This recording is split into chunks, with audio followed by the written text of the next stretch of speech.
Ambati Rambabu joker అంటూ నక్కా ఆనంద్ బాబు విమర్శించారు. ఇటీవల కాలంలో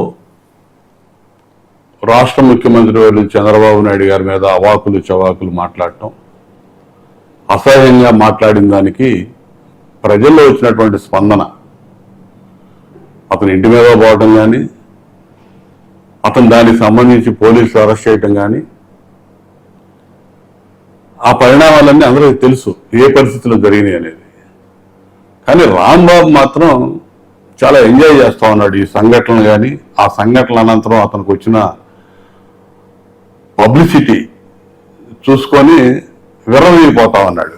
కానీ ఇతను వేసే వేషాలకు వాళ్ళ పార్టీ వాళ్ళు కూడా యావగించుకుంటా ఉన్నారు ఇతన్ని. అంతకుముందు అంబటి రాంబాబు అనేవాడిని జోకర్గా చూసేవాళ్ళు ఈ జిల్లాలో కానీ రాష్ట్రంలో ప్రజలు. ఇప్పుడు పెద్ద హీరోనని అతను అనుకుంటున్నాడు. ఓ పిచ్చుకొక్క మాదిరి ప్రవర్తిస్తా ఉన్నాడు. ఏ రోజుకి ఆ రోజు కొత్త పంతులు దొక్కుతావు నేను వేషాలన్నీ. ప్రతిరోజు ఏదో ఒక అంశం కావాలి. నువ్వు చేసింది తప్పు, దాన్ని శిక్షగా అరెస్ట్ చేశారు, లోపల వచ్చావు బెయిల్ మీద.